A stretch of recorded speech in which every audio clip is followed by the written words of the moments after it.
Let us start. पुरुषार्थप्रदा Purna भोगिनी Bhuvaneshwari अम्बिकानादिनिधना हरिब्रह्मेन्द्रसेविता पुरुषार्थप्रदा Purna भोगिनी Bhuvaneshwari अम्बिकानादिनिधना हरिब्रह्मेन्द्रसेविता पुरुषार्थप्रदा Purna भोगिनी Bhuvaneshwari अम्बिकानादिनिधना हरिब्रह्मेन्द्रसेविता Ambikanadinidhana. It is Ambika and Anadinidhana, which together becomes Ambikanadinidhana Haribrahmendra Sevita Purusharthaprada Purna Bhogini Bhuvaneshwari Ambikanadinidhana Haribrahmendra Sevita Narayani नादरूपा Namrup विवर्जिता ह्रीङ्कारी ह्रीमती हृद्या हेयोपादेयवर्जिता Narayani नादरूपा Namrup विवर्जिता ह्रीङ्कारी ह्रीमती हृद्या हेयोपादेयवर्जिता Narayani नादरूपा Namrup विवर्जिता ह्रीङ्कारी ह्रीमती हृद्या हेयोपादेयवर्जिता राजराजार्चिता राज्ञी रम्या राजीवलोचना रञ्जनी रमणीरस्या रणत्किङ्किणिमेखला राजराजार्चिता राज्ञी रम्या राजीवलोचना रञ्जनी रमणीरस्या रणत्किङ्किणिमेखला राजराजार्चिता राज्ञी रम्या राजीवलोचना रञ्जनी रमणीरस्या रणत्किङ्किणिमेखला रमा राकेन्दुवदना रतिरूपा रतिप्रिया रक्षाकरी राक्षसघ्नी रामा रमणलम्पटा रमा राकेन्दुवदना रतिरूपा रतिप्रिया रक्षाकरी राक्षसघ्नी रामा रमणलम्पटा रमा राकेन्दुवदना रतिरूपा रतिप्रिया रक्षाकरी राक्षसघ्नी रामा रमणलम्पटा रमा राकेन्दुवदना रतिरूपा रतिप्रिया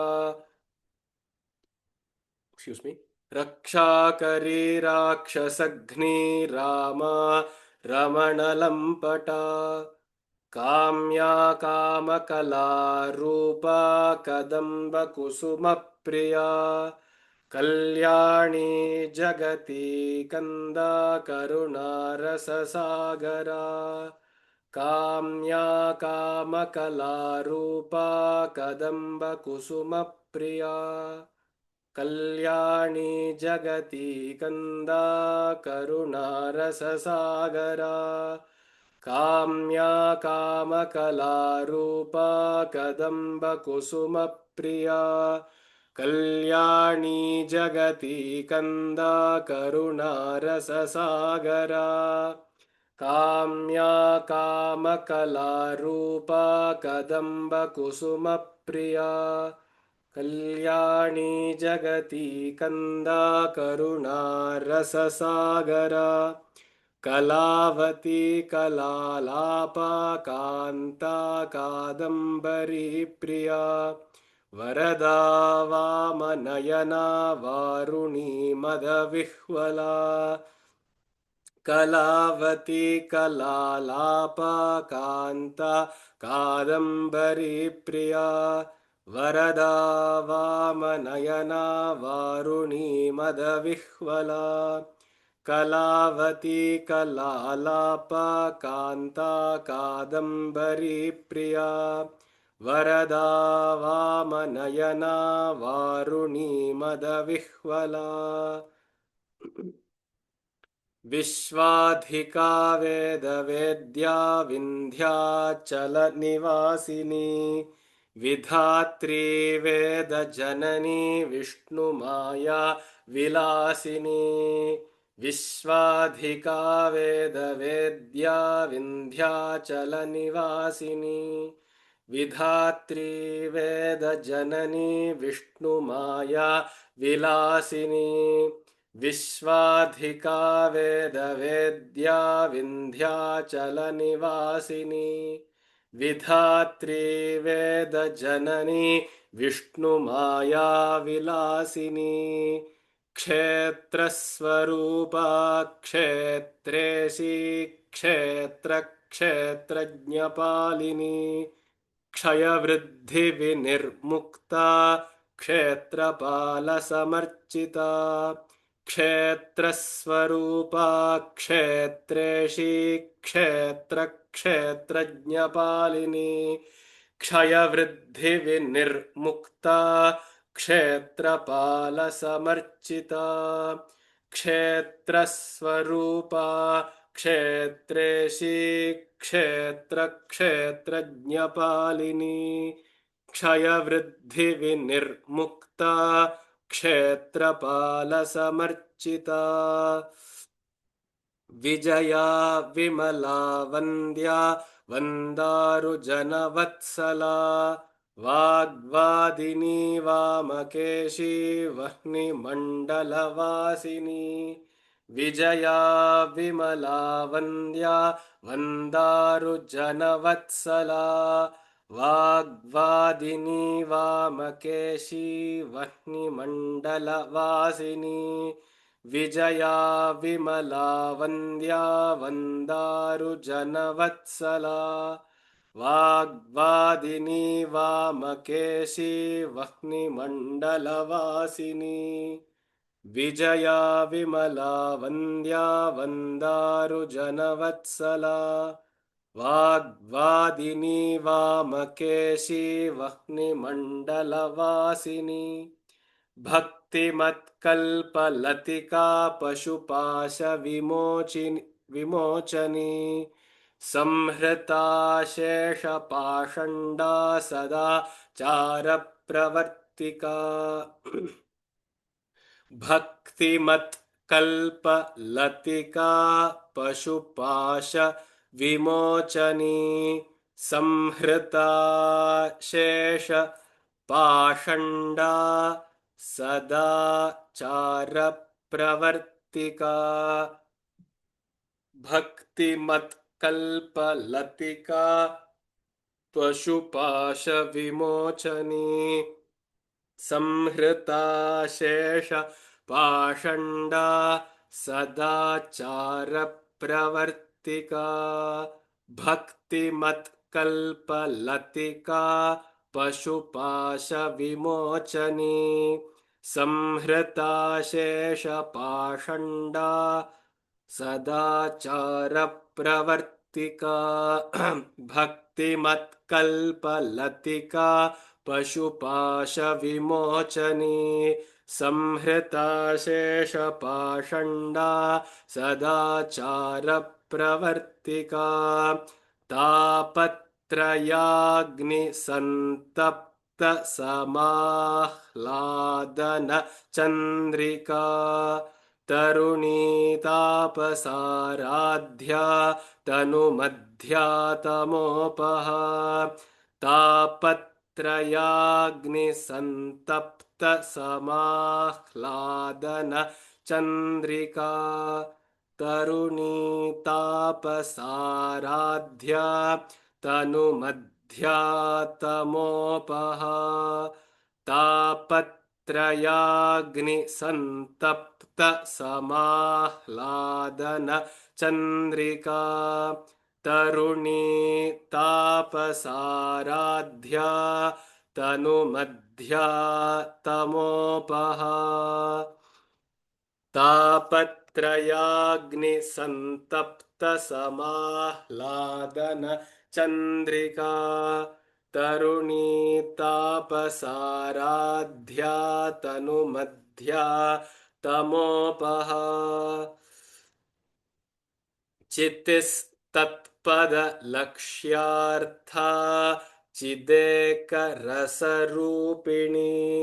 स्वात्मानन्दलवीभूत ब्रह्माद्यानन्दसन्ततिः चितिस्तत्पदलक्ष्यार्था चिदेकरसरूपिणी स्वात्मानन्द लवीभूत ब्रह्मा ध्यानन्द सन्ततिः चितिस्तत्पदलक्ष्यार्था चिदेकरसरूपिणी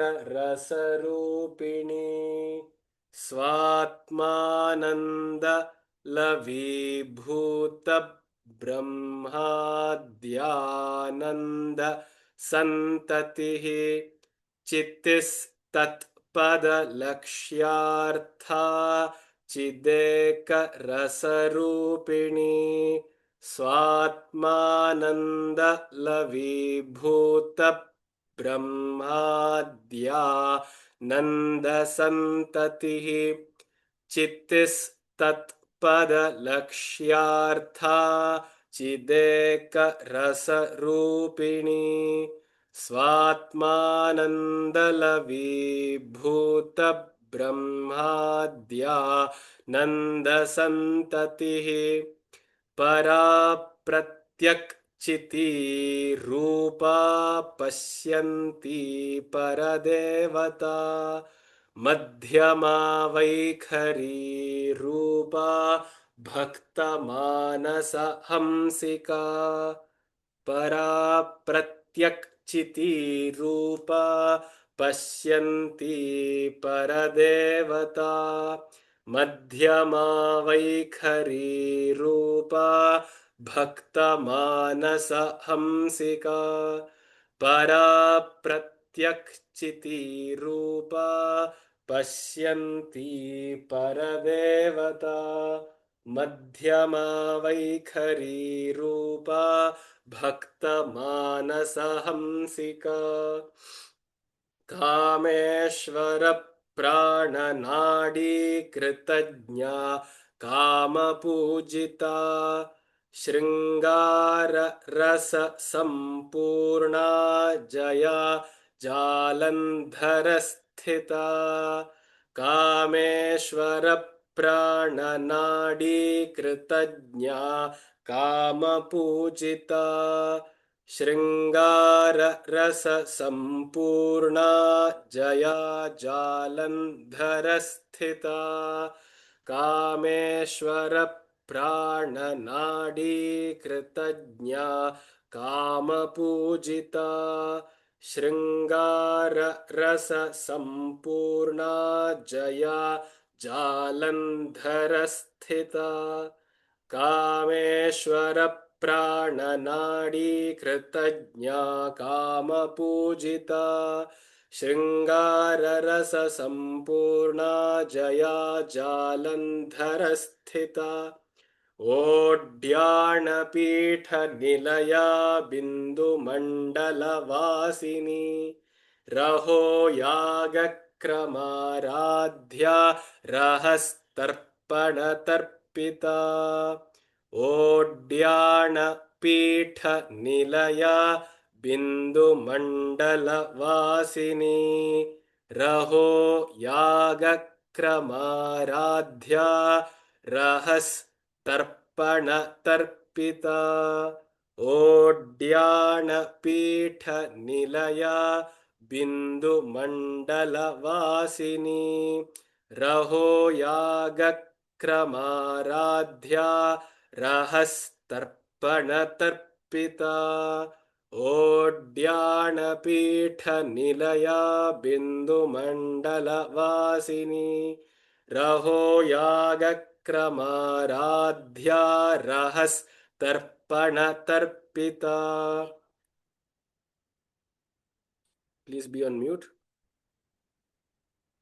सद्यः प्रसादिनी विश्वसाक्षिणी साक्षिवर्जिता षडङ्गदेवतायुक्ता षड्गुण्यपरिपूरिता सद्यः Prasadini विश्वसाक्षिणी साक्षिवर्जिता षडङ्गदेवतायुक्ता षड्गुण्यपरिपूरिता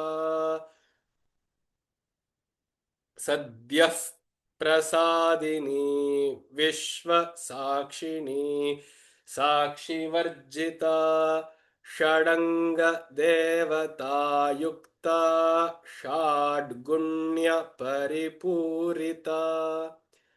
Here the visarga, because it is followed by pa, takes on the f sound, the f sound. Sadyah prasadini vishvasakshini sakshivarjita षडङ्ग देवता युक्ता षड्गुण्य परिपूरिता नित्यक्लिन्ना निरुपमा निर्वाणसुखदायिनी नित्या षोडशिकारूपा श्रीकण्ठार्धशरीरिणी नित्यक्लिन्ना निरुपमा निर्वाणसुखदायिनी नित्या षोडशिकारूपा श्रीकण्ठार्धशरीरिणी नित्यक्लिन्ना निरुपमा निर्वाणसुखदायिनी नित्या षोडशिका रूपा श्रीकण्ठार्धशरीरिणी नित्यक्लिन्ना निरुपमा निर्वाणसुखदायिनी नित्या षोडशिका रूपा श्रीकण्ठार्धशरीरिणी नित्यक्लिन्ना निरुपमा निर्वाणसुखदायिनी नित्या षोडशिका रूपा श्रीकण्ठार्धशरीरिणी. Okay, let's see some of you recite these shlokas. Let's see who is there. Mrs. Pavitra from 60, Characharatmika. Sorry, Charachara Jagannatha.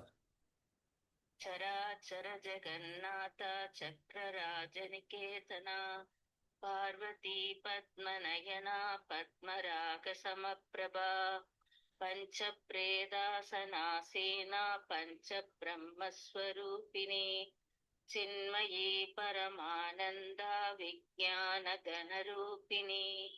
ध्यानत्यातृप्तेय रूपा धर्मा धर्मविवर्जिता विश्वरूपा जाकरिणी स्वपन्ते तेजसात्मिका सुप्ता प्राज्ञात्मिका तुर्या सर्वावस्था विवर्तिता सृष्टिकर्त्री ब्रह्मरूपा भुवि गोविन्दरूपिणी संहारिणी रुद्ररूपा तिरोदानकरीश्वरी सदा शिवानुग्रहता पञ्चकृत्यपरायणा भानुमण्डलमध्यस्था भैरवी भगमालिनी पद्मासना भगवती पद्मनाभशकोदरी उन्मेषनिमिषोत्पन्न विपन्न भुवनावली सहस्रशीर्षवदना सहस्राक्षी सहस्रपाद आब्रह्मकीटजननी वर्णाश्रमविदायिनी निजज्ञारूपनिगमा पुण्या पुण्यबलप्रदा शुचिसीमन्तसिन्दूरीकृतपादाब्जगोलिका सकलागमसन्दोहसुप्तिसम्पुटमौक्तिका पुरुषार्थप्रदा पूर्णा भोगिनी भुवनेश्वरी अम्बिकानादिनिधना हरिब्रह्मेन्द्रसेविता नारायणी नादरूपा नामरूपविवर्जिता ह्रीङ्कारी ह्रीमती हृद्या हेयोपादेयवर्जिता. धन्यवादः. Very nice. सुमनोहरम. बहु उत्तमम्. Next up, who will take? We have a new joinee here, Mr. Venki Venkatraman. Sir, would you like to chant some verses? Okay. Mr. Nikesh Kumar.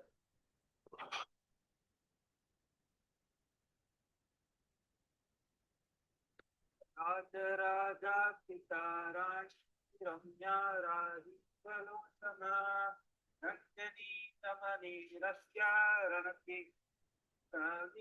मेखला रमा राकेतु वदना रतिरूपा रतिया रक्षा करी राक्षसधनी रामा रमाणं पटा काम्या कामकलारूपा कदम्ब कुसुमप्रिया कल्याणी जगती स्कन्दा करुणारस्य सागरा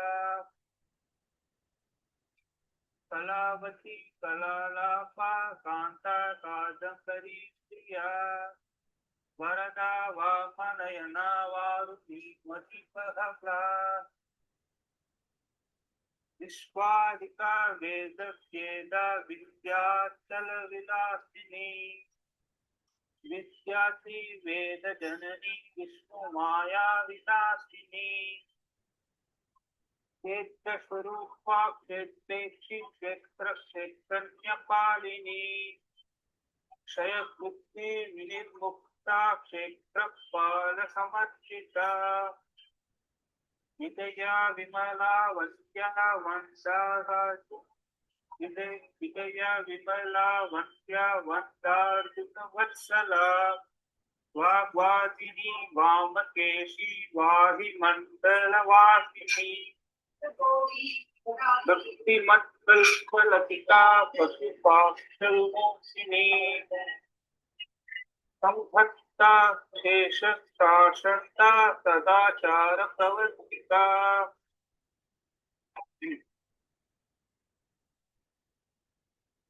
Next one, please.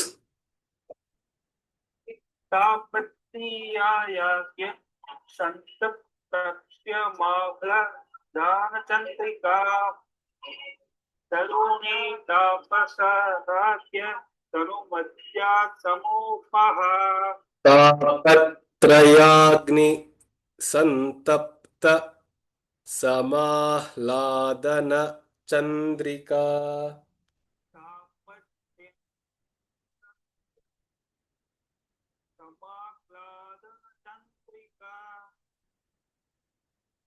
तापत्रयाग्नि तापत्रया अग्नि तापत्रयाग्नि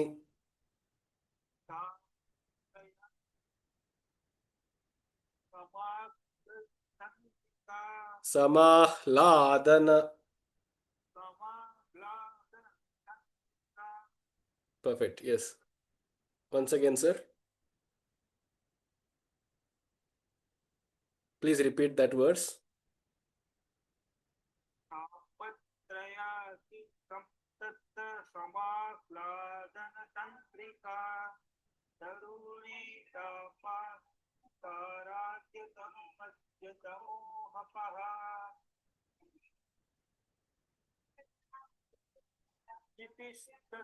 पदलक्ष्याचा चिते करस्वरूपिणी स्वात्मानन्दलवीभूत ब्रह्माध्याननन्दसन्ततिः स्वात्मानन्दलवीभूत ब्रह्माद्यानन्द सन्ततिः.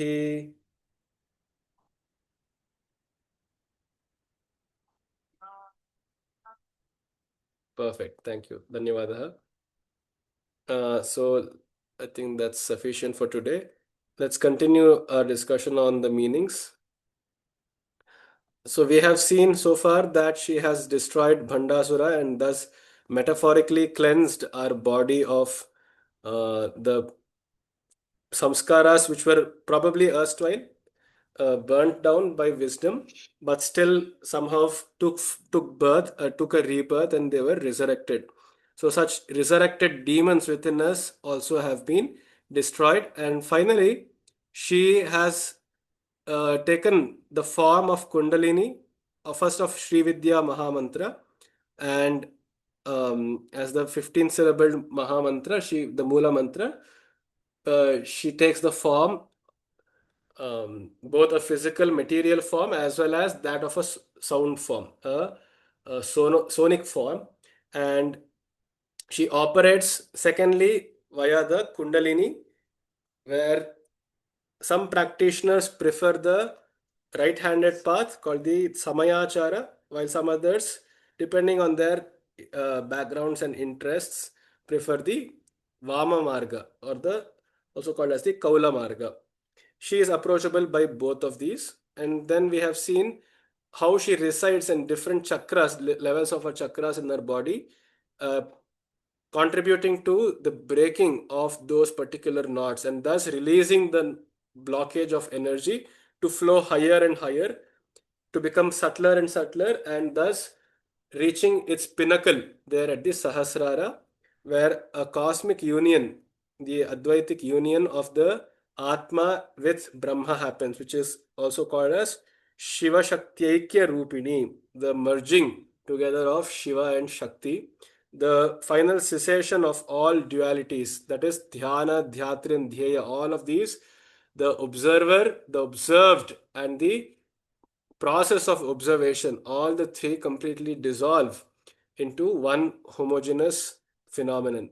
And that is verily the reason for the rain, the shower of Ananda, the Sudha of Amrita, which flows over the sadhaka or the sadhika. Finally, if you were to imagine this Sahasrara, which literally means a thousand petal lotus, at the top of the head, and you imagine the stalk of it, which is submerged in the impure lake, just as this sadhaka or the sadhika, though the flower on the head has bloomed, though it has blossomed, the stalk is yet to it has to remain in the mucky waters. So it has to remain in the samsara, quote unquote, in the samsara, which literally means a dense fluid. Samsara means a dense fluid, a mucky, muddy waters of samsara. The stalk is destined, it's fated to live in it.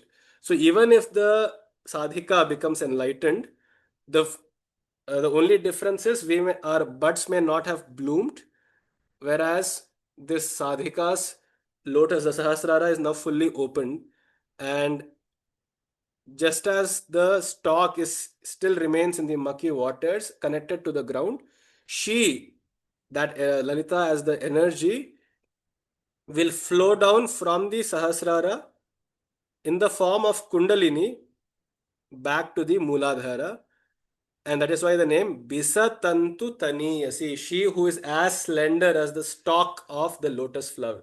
And lotus here, Bisa, is very significant because of the uh, connotations it has with the Sahasrara.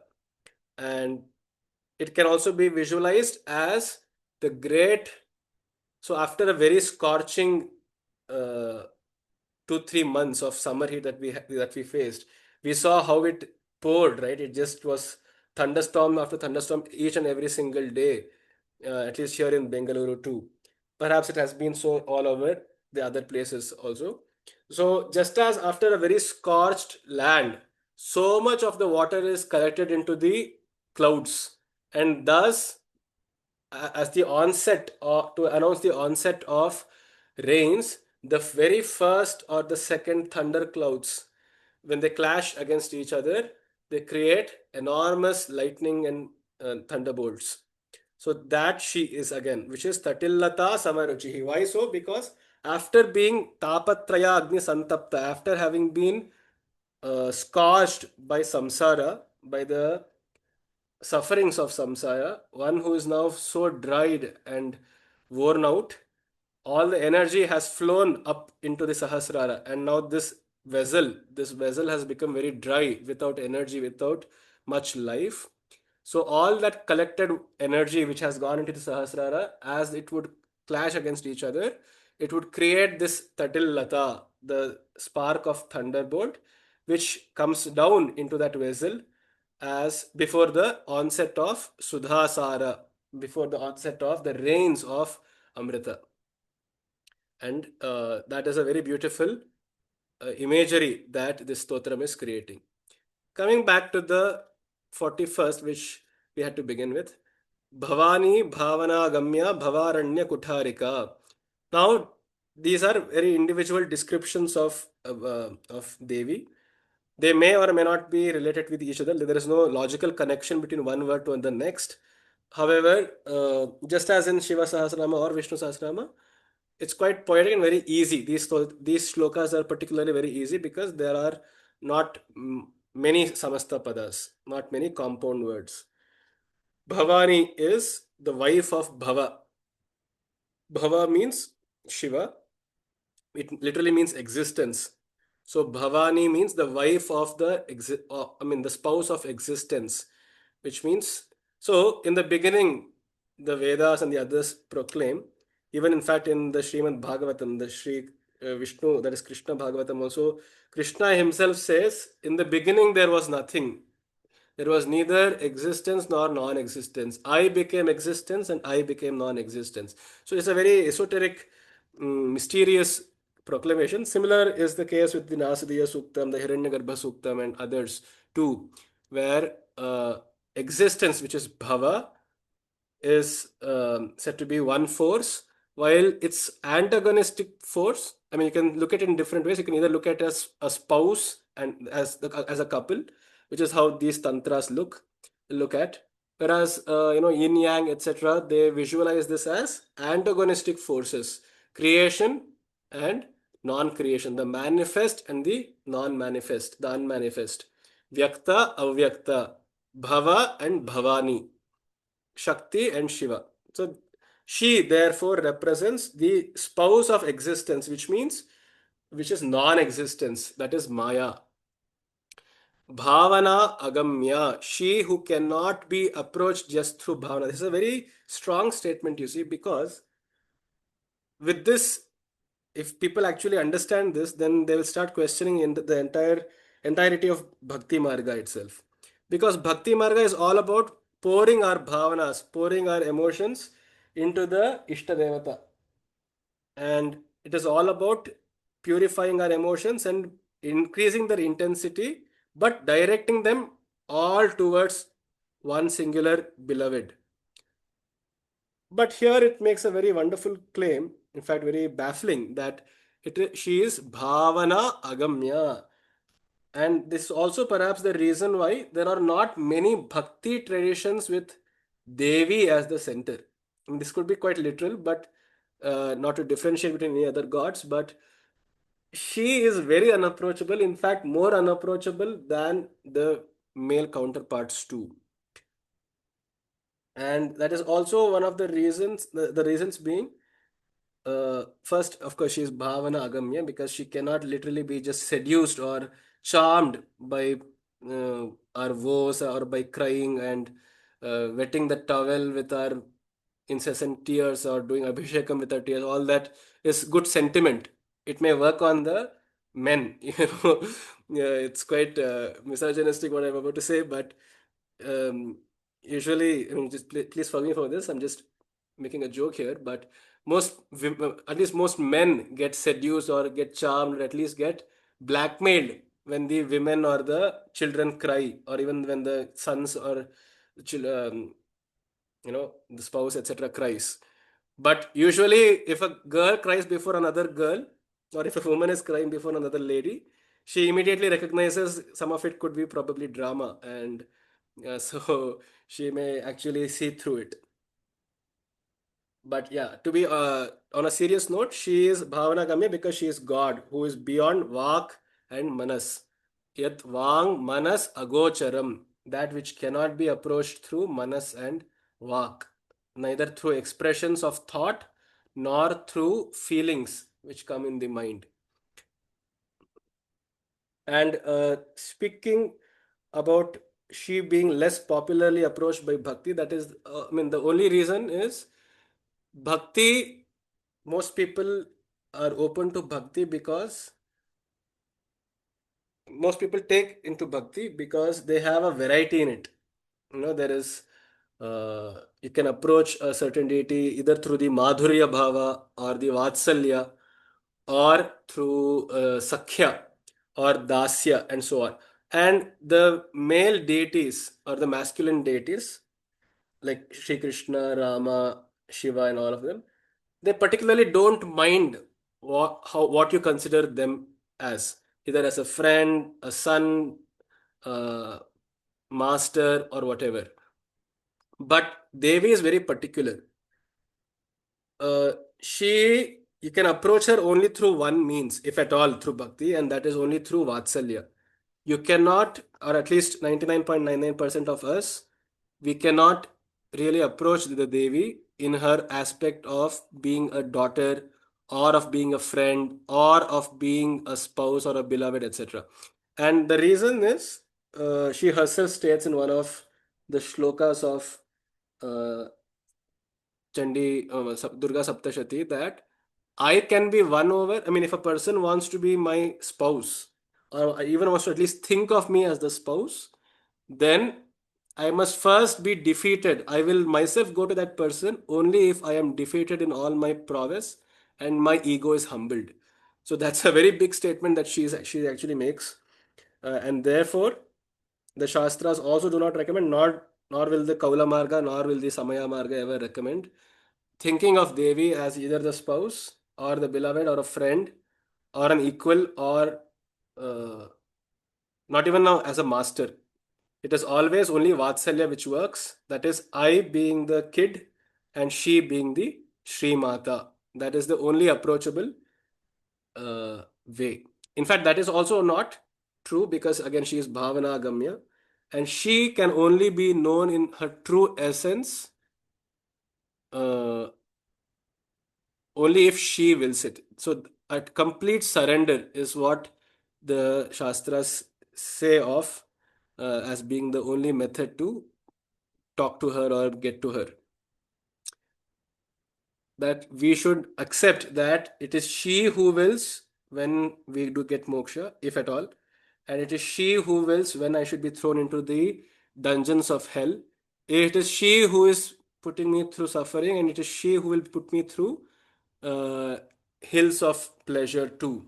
So, such a philosophy alone, where complete giving up of will, of free will, is what she is most easily pleased by.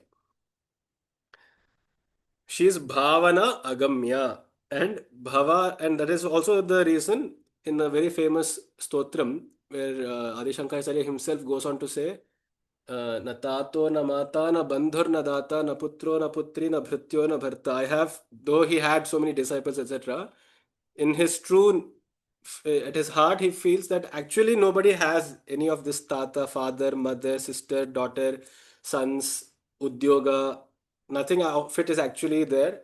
And न जानामि पुण्यम न जानामि तीर्थम न जानामि muktim layam va kadachit. He wrote entire bhashyas and commentaries of what mukti and all of these are. But still, at heart, uh, before Devi, one must admit that we really literally know nothing. And Gatistvam Tvameka Bhavani. That is the only way that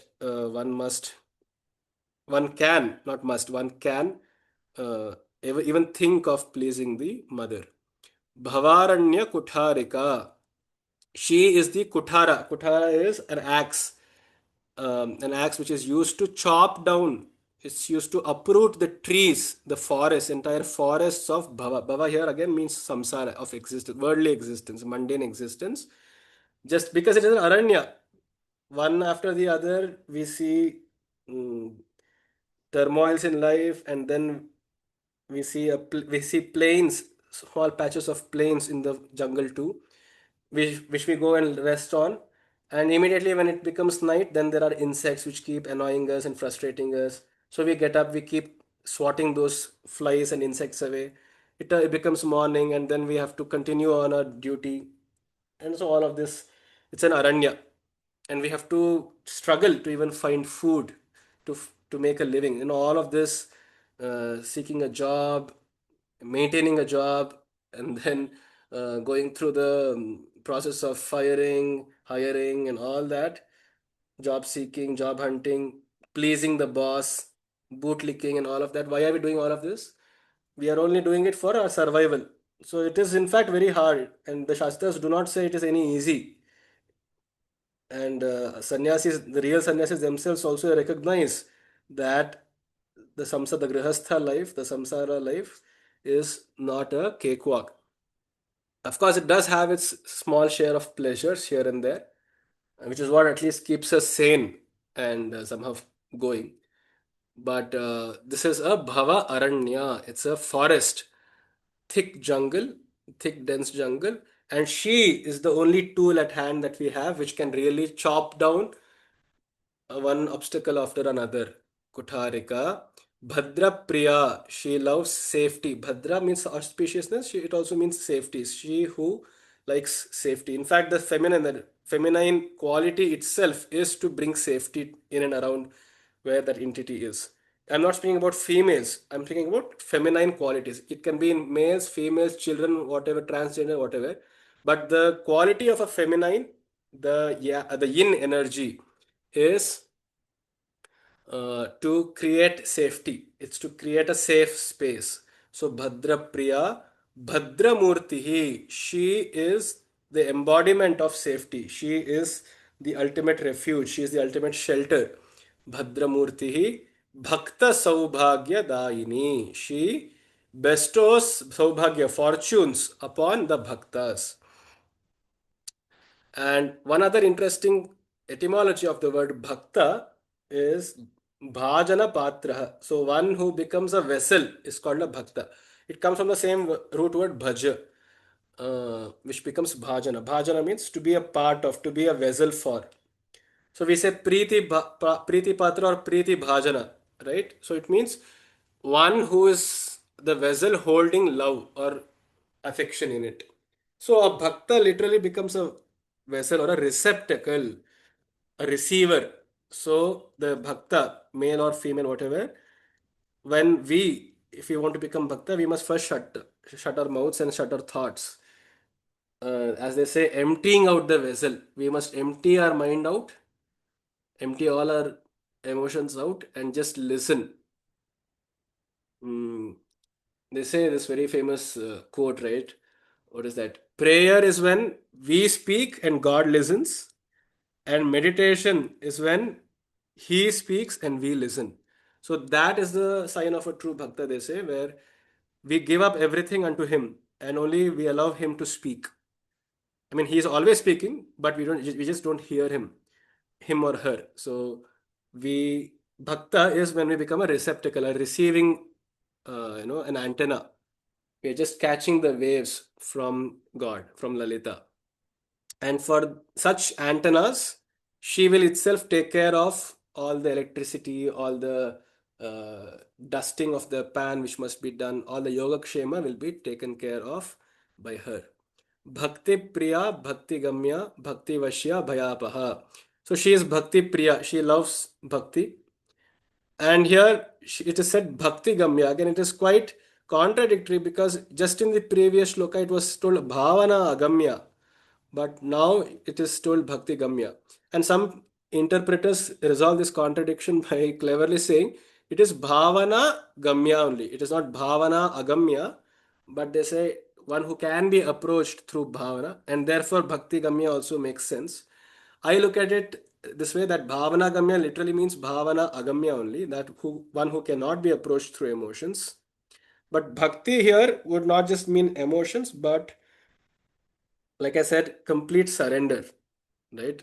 Through that means when one has become a receiver who is willing to wait for even eons to come to catch that one spark of a signal, to catch that one watt of power. So still it doesn't mind waiting, just like Shabari, right? So she waited and waited for somewhat 60 years or something, and until Sri Ramachandra came. Nandi also, um, so there's this very famous story that um, Shiva uh, was in a meeting. He was organizing a conference, and all the Ganas were uh, talking to each other and talking to Shiva. They were all having fun. Nandi was also one part of it. And then, sorry, Nandi was not a part of it. So they were all chit chatting, and then a bull came. And before, as Shiva saw the bull coming, he just did a small drama. He enacted a drama and said, Ganas, you just disperse, you continue your chat. I will go and sit for meditation. Tell that bull that if it comes, that I will be in meditation, and only after I come back from my samadhi will I speak to it. So the bull came and he went back to the Kailasa and he sat in his usual routine of meditation. The bull came and they asked the Ganas, so I want to meet the master. I want to have an audience with him. So can I please meet him? They all said, okay, but no, he is quite busy now. You can't meet him. But it's still insisted. They said, no, no. What is the point of you waiting here? You just go back. Uh, he is anyway not going to come back from samadhi for at least some 10,000 years. So you rather, I mean, if you're still living after 10,000 years, you can try your luck. But it had a great determination and grit, and so it insisted, and finally the Ganas caved in and they let it at least go till the Kailasa. This bull went and it was just looking at Shiva. As time passed, 10,000 years rolled by, a million years, a billion years, whatever, the yugas went by, and still the Nandi, which is what its name was, it was still waiting and waiting patiently. It did not even sleep, they say, for for a ice wink moment also. So it was completely in rapt attention, just looking at the form of Shiva, waiting and waiting.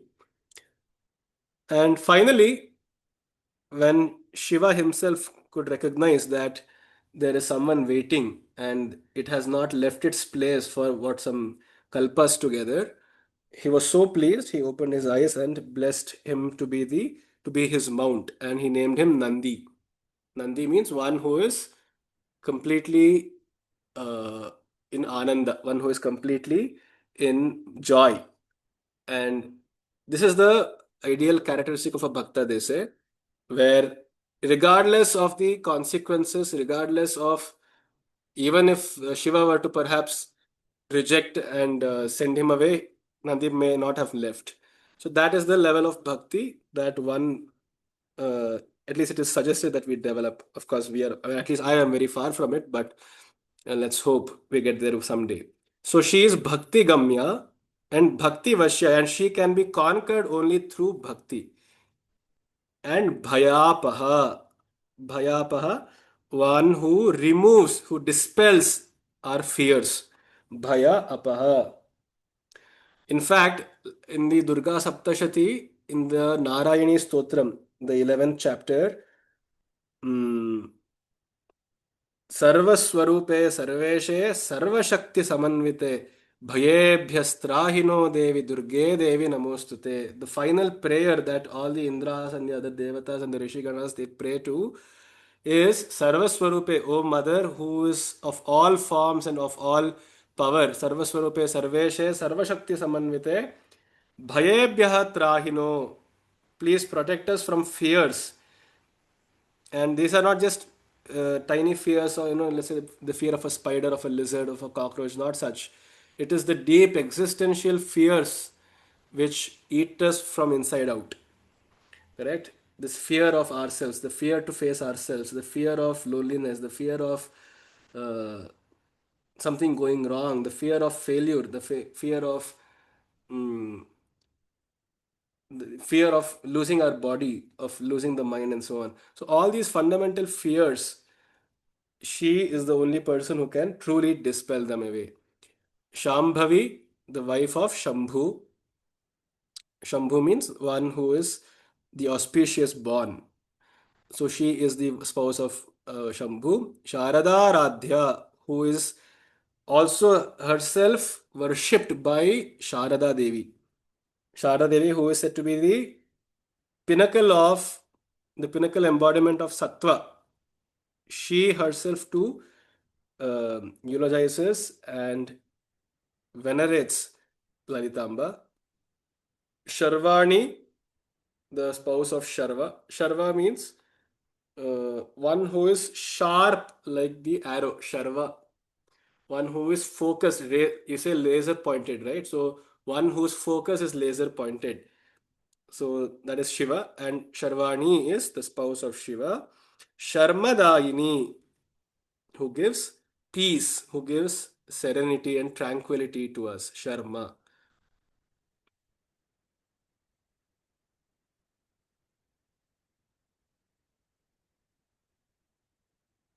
Shankari, Shrikari, Sadhvi, Sharat Chandra Nibhanana. Shankari, one who is the tattva of Shankara.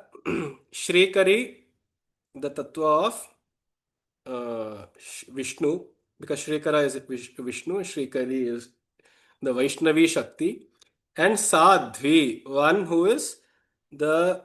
So now, going by that logic, Shankari is the wife of Shankara, Shrikari is the wife of Vishnu, and Sadhvi is, of course, the wife of Brahma, but it doesn't literally mean Brahma's wife, but by that extrapolation of logic, we can understand Sadhvi perhaps refers to Saraswati. So Sadhvi, Sharat Chandra Nibhanana. She is brightly faced, as white as the full moon which occurs during autumn. And why this repeated reference to autumn? It's a very interesting thing. Mm, this trope of autumn is there, in fact, in many cultures, many old cultures, the pre-Islamic and the pre-Christian cultures, because autumn was signified to be the season of giving up, of losing things, of voluntarily losing. It's not something which is being forcefully plucked away, but voluntary. Just as the trees shed their leaves, we shed relationships, we shed our ignorance, we shed our fears, we shed our impurities, we shed our distractions.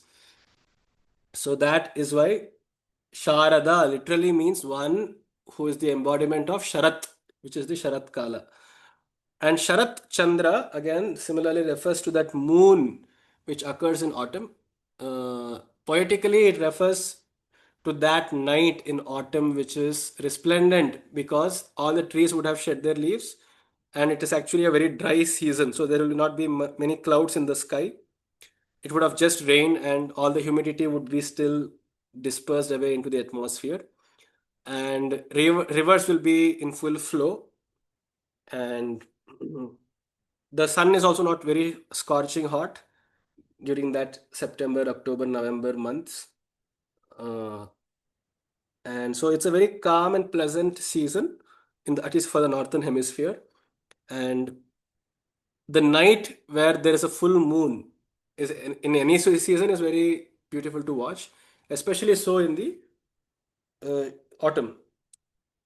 And because it is a clear sky, the moon is said to be very clearly visible during that particular season. And similarly, she has a mind which is so pure, so resplendent that it is comparable to the autumn moon. Sharat Chandra Nibhana. It literally means the face, but we can understand this a little deeper to metaphorically mean that her mind is also equally as unblemished, untainted. Shatodari Shantimati Niradhara Niranjana. Shata is sleek. It is thin. It's crafted. Shata means crafted. Udara is the abdomen. One who has a very sleek, slim fit abdomen. Shantimati. Shantimati, the possessor of Shanti, the possessor of peace, one who owns peace. It is not that she is peaceful, she owns peace. So she can, of course, give it to anybody whom she likes. Shantimati, Niradhara, without. Now, all of these 3 or 4 verses will start with this prefix called nir or nish. It represents the opposite of the word. So adhara means one who has a support. Niradhara, one who is unsupported. Not to say she doesn't have any friends or relatives. It's she needs no support. Niradhara. Niranjana. She who is once again spotless. Anjana is spot. Niranjana, without a spot, without the slightest of sins. Nirlepa, Nirmala, Nitya, Nirakara, Nirakula, Nirguna, Nishkala, Shanta, Nishkama, Nirupaplava. So she is without lepa. She has no attachments. Nirmala, without any impurities. Nitya, without any restrictions of time, space, or causation. Kala, Desha, Vastu, Nirbadhita, that which is unseized by either time, space, or causation, or by entity itself. So that is Nitya. Nirakara, one who is without a form. Nirakula, one without frustrations and agitations. Nirakula. Nirguna, without the gunas. Nishkala, without parts. Nishkala means something which has a part which can be divided further is called Sakala. And Nishkala means that which cannot be divided further or which has no subparts, which means it is the smallest thing imaginable. Nishkala, Shanta, at peace, one who is at peace. She who is at peace. Nishkama, without desires. Nir Upaplava. Upaplava is dissolution. Upaplava in popular usage means an obstruction or a failure, a catastrophe. Nirupaplava, one who will never be subjected to any catastrophes. Nirupaplava. Nitya Mukta, one always liberated. She is always liberated.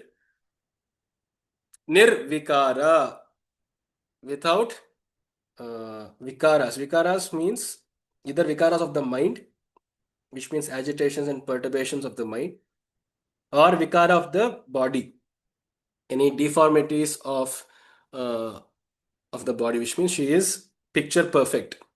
Nirvikara, nishprapancha, without anything to do with the world, and she has no prapancha also. She has literally nothing to do with the world, and she herself cannot be subjected to the laws of the world. Nishprapancha. And nirashraya, without any ashraya, without any dependence. She is completely independent. Nitya Shuddha, eternally pure. Nitya Buddha, eternally awake. She is aware. Niravadya, who is beyond criticism. Avadya is one which is criticizable. Niravadya, which cannot be criticized because, of course, it's something which people don't even know. So, what will they criticize about? Niravadya, Nirantara, which has no obstructions, which has no impediments, there are no hiatus. It is one complete serene flowing body of energy. So Nirantara. Okay, so we'll stop at 45. We'll take any questions, comments, remarks.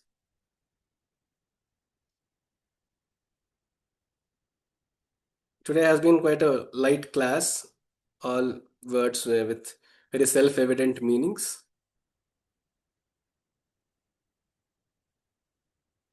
Anybody would like to add? I am yet to find the references and share it. I just didn't find time, so I'll be doing that shortly, Pranav. Sure. Thank you so much. Okay, so namaste and see you tomorrow. Dhanyawad. Namaste, sir. Thank you, sir. Namaste, dhanyawad.